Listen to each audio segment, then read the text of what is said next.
Hi, I'm Enya Morgan. I'm in the Studio Arts program at Concordia University.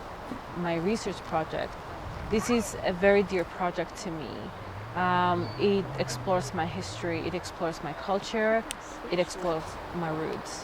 When I discovered this research paper that talked about more about these practices and how they were used to suppress women, that changed me.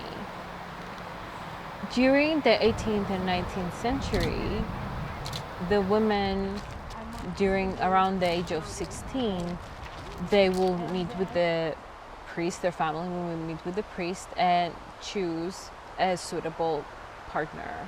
During that process, both families were involved and they will build a contract called brica in Greek.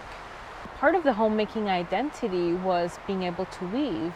But for the girl to be married off, her main goal was to prove that she'll be a good homemaker. And if she couldn't prove that, then the contract was void and the marriage would not go forward. That contract was binding and that it was the law. Until the 1990s, that was the law. And when you realize that it's a contract and you have a deadline, then it takes the joy out of it. And that's not what I stand for. When I first read the research paper, I was in disbelief. I had to take a step back. I had to stop weaving. I just stopped and I had to think about it. What am I doing? Why am I resurfacing something that was so suppressive? Is this what I need to be doing? And that shook me to my core and made me angry. How dare they do that? How can they take a craft that's so beautiful and just make it about something that it isn't? You have this much time, that's your window. And that takes the joy out of, which is part of the art process. If you take the joy out of something, it's no longer art, it's a chore. And that's something that is very contrasting what I worked on, which I took my time. I stopped many times, I did research, and I even allowed myself time to grieve and be angry from what I discovered. I do matter. I'm not just there to serve the purpose my family built for me. I'm there to choose my own purpose and my own life and build my own path. I didn't have the choice in Cyprus. My identity was given to me. In Cyprus, men don't always treat women with respect. Even to this day, they're viewed as a second-class citizen. People will think that Cyprus is so suppressive, but that's not the case. We're a modern country.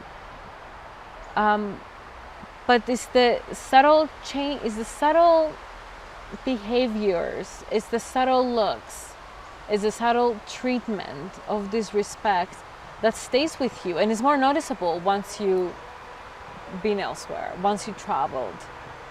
And that becomes almost louder. And it's so loud for me that I can't tolerate it. I kind of had a love-hate relationships with fibers. My grandma and my aunt and my mom, all of them were involved with fibers, and I wanted to leave that in the past because it was considered a woman's job, and I wanted to reject that identity. I want to be something else than just weaving or just a homemaker. I detested that so much.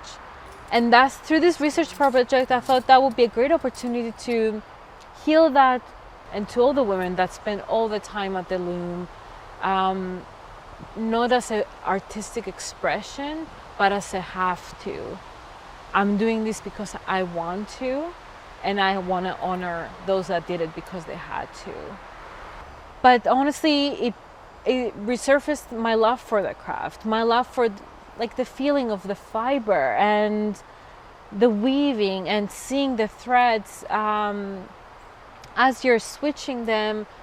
For me, it's magical. Honestly, it was a magical time to be at the loom and creating something out of nothing. And that brought a lot of conflicting emotions in me because I loved it and hated this at the same time. And the more I did it, the more I loved it. And the more I learned about the research, the more I hated it at the same time. Um, I feel it's towards becoming reconciled. I feel there's a lot of work that needs to be done, and I feel there's a lot of learning from my part to allow the past to be past and move forward with the future and see what I can create. So there's a lot of growth and a lot of exploration that needs to take place to fully reconcile, because once I start creating more of what I want to be creating, then it breaks the chain of the past of what I have to be creating. And that's where I think the healing and the integration will fully come in. If there's something that you despise and you don't want to revisit that, I say, and I challenge you to do so. Go revisit it, heal that, and maybe you will discover a love for that thing. Maybe it will lead you somewhere that you could never have imagined. And it's not about forgiving necessarily or forgetting, but it's about heal that aspect of you.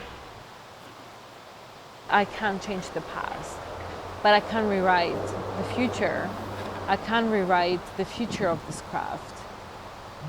And that became my mission,